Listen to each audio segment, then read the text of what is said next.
Hi students, how are you? Now today's topic is non-profit organization NPO question number 11, page number 121. It is an unsolved problem. Page number 121, 11th problem. Account of school के बारे में दिया गया है। ये जान लो कि आपको किसी एक स्कूल के रिसिप्ट और पेमेंट और लास्ट ईयर के बैलेंस शीट को देख के इनकम एक्सपेंडिचर और बैलेंस शीट बनाना है। ये बहुत ही इम्पोर्टेंट चीज़ है कि आप किसी के स्कूल का इनकम एक्सपेंडिचर और बैलेंस शीट बना रहे हो, and that means whatever the information it is given in the problem we have to solve and find out the surplus and deficit and with the balance sheet tally. So very easy.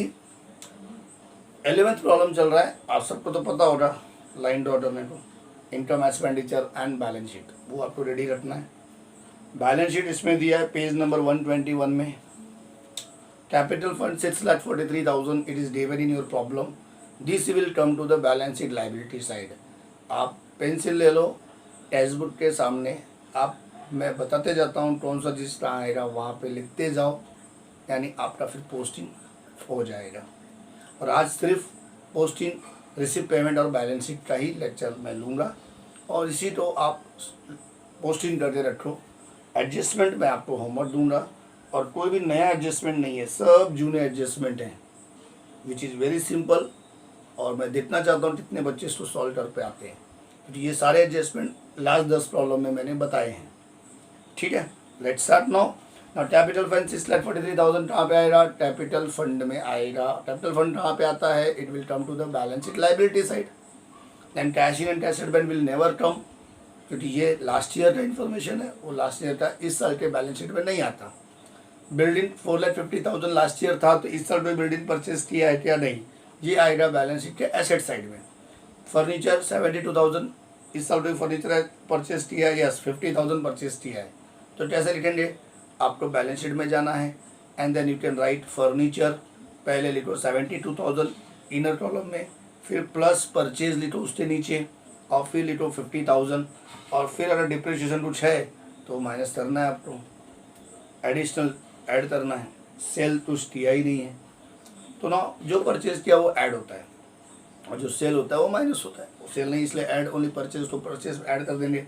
फिर library book 45,000 का है, तो library book यहाँ पे भी दिया 14,000। तो पहले लाइब्रेरी बुक आप बैलेंस शीट के एसेट में लिखो। मैं जो बोल रहा हूँ ध्यान से सुनो।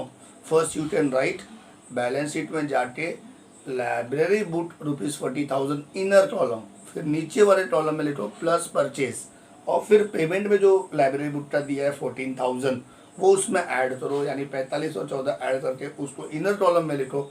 फिर अगर एडजस्टमेंट में लाइब्रेरी बुक का डिप्रेशन है तो माइनस करो, और फिर जाके आउटर कॉलम में उत्तर लिखना है। This is the 11th problem चल रहा है। आपने हर एक प्रॉब्लम बोर्ड पे सॉल्व किया है, बट अब मैं चाहता हूँ कि आप लोग थोड़ा फास्ट जाओ।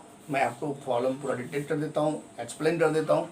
मैं जितना चाहता हूँ कि जितने बच्चे अपना दिमाग यूज़ करके मेरे लेक्चर को सुन के सॉल्व करके बताते हैं, या नहीं फिर भी कुछ डिफिकल्टी होती है तो आप मुझे कॉल करो, मैं डेफिनेटली आपको बताऊंगा। फर्स्ट वीडियो कॉलिंग करते समय आप मुझे पहले इन्फॉर्म करो फ़ोन करके कि मुझे वीडियो कॉलिंग चाहिए, वीडियो कॉलिंग पे मुझे सॉल्व करके नोटबुक में चाहिए, तो मैं नोटबुक और टेक्स्ट बुक सामने रख के मैं आपको वीडियो कॉलिंग करके बता सकता हूँ। क्योंकि बहुत सारे स्टूडेंट वीडियो कॉलिंग मानते हैं, तो मैं मेरे टाइम के हिसाब से फ़ोन पे पहले बात करके मैं वीडियो कॉलिंग भी उनको एक्सप्लेन करता हूँ। तो नेवर माइंड, जैसे भी हो ये ऑनलाइन टीचिंग है, इसको सक्सेस करना है और आपको समझना है और सीखना है, क्योंकि बोर्ड का एग्ज़ाम का पोर्शंस टाइम टू टाइम आगे बढ़ाते लेके जाना है, क्योंकि हो सकता है फ्यूचर में आपका टेस्ट हो और टेस्ट के टाइम आपको प्रिपेयर होना है। नाउ लाइब्रेरी बुक हो गया। Then after computer laboratory is there. जैसे कि आपका स्कूल का नॉन प्रॉफिट ऑर्गेनाइजेशन है, कंप्यूटर का लैब है 60,000। अब लास्ट ईयर का लैब में 60,000 वो एसेट था, इस साल कोई लेबोरेटरी है क्या? नहीं है। वो कहाँ पे आएगा? पेमेंट में आएगा। नहीं है तो इसका आउटर कॉलम में लिखेंगे। बट देखो लेबोरेटरी का कोई भी एडजस्टमेंट नहीं है, इसलिए आउटर कॉलम में आपको आ जाएगा। तो ये आपको पोस्टिंग करना है। एंड देन आ जाओ रिसिप्ट में, cash in and cash advent नहीं आएगा। ट्यूशन फी आएगा इनकम साइड में, इनकम मतलब वहाँ पे आई लिखो। देन आफ्टर टर्म फी आएगा, आप आई लिखो। एडमिशन फी साइलेंट है, कुछ बोल नहीं रहा है, तो अब एडमिशन फ़ी का एडजस्टमेंट भी नहीं है। तो एडमिशन फ़ीस कहाँ पे आता है? कभी कभी ये रेवेन्यू में भी आता है, कभी कभी ये बैलेंस शीट लाइबिलिटी में भी आता है। तो आप बैलेंस शीट लाइबिलिटी में शो करो। डोनेशन कैपिटल दिया हुआ है तो कैपिटल में जाके एडजस्ट करना है, उसको कहाँ पे नहीं लिखना है? रेवेन्यू यानी इनकम में नहीं लिखना है। इंटरेस्ट रिसीव्ड हुआ, इनकम में आएगा। गवर्नमेंट ग्रांट रेवेन्यू लिखा हुआ है, इसके लिए वो इनकम में आएगा। सरेंडर रिसीव्ड इनकम में आएगा। तो ये जो इनकम में आएंगे या बैलेंस शीट लाइबिलिटी में आएगा, मैंने आपको बता दिया। अब आ जाओ सैलरी। सैलरी कहाँ आएगा? एक्सपेंडिचर में आएगा। लाइब्रेरी बुक का मैंने ऐड करके बता ही दिया एसेट में। ऑफिस रेंट, भाड़ा, खर्चा एक्सपेंडिचर में आएगा। प्रिंट स्टेशनरी खर्चा एक्सपेंडिचर में आएगा। सन्ड्री एक्सपेंसेस खर्चा एक्सपेंडिचर में आएगा।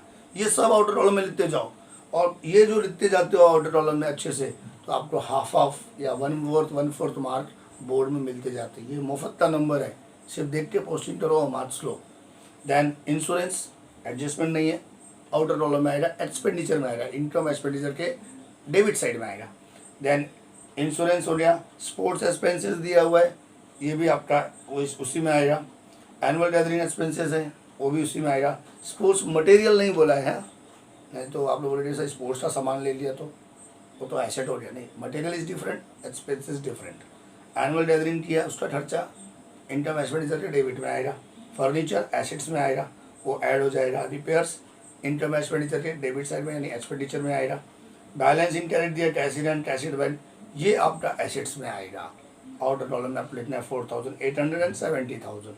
तो इस तरह से आप आउटस्टैंडिंग सैलरी है जो कि मैं बता देता हूँ, होमवर्क है, तो आप घर पे कर सकते हो। सैलरी में जाके ऐड करो, और दूसरा इफेक्ट बैलेंस शीट के लाइबिलिटी में। सैलरी में जाके add, and second effect is a balance sheet liability side. And outstanding tuition fee is add in your income side. Tuition fee income हुआ, वो 15,000 ऐड हो जाएगा किसमें? 90,000 में। And second effect balance sheet asset side, ये outstanding है और ये इनकम का है, इसके लिए वो एसेट साइड में आएगा। Depreciation library book, depreciation library book में माइनस करना है। एंड दूसरा इफेक्ट ये 9,000 इनकम एक्सपेंडिचर के डेबिट साइड यानी एक्सपेंडिचर में आएगा। To depreciation of library book and to depreciation of furniture of 10,000, ये सब आपको इनकम एक्सपेंडिचर डेबिट साइड में आएगा। तो वेरी शॉर्ट ये मेरे वीडियो में मैंने आपको पूरी कोशिश की एक्सप्लेन करने की। 121 पेज का जो प्रॉब्लम अनसॉल्व है, इसको आप अच्छे से सॉल्व करो और टैली करके मुझे आप रिजल्ट इसका नेक्स्ट वीडियो से पहले मेरे व्हाट्सएप ग्रुप पे, अपने ग्रुप पे भेजो फॉर अटेंडेंस के लिए। Thank you very much and be ready for the next new question of NPO. तो और एक दो प्रॉब्लम करने के बाद ये अपना चैप्टर खत्म हो जाएगा। We are trying for the new chapter of third, that is the admission of partnership. Thank you very much, stay at home and be study. Thank you.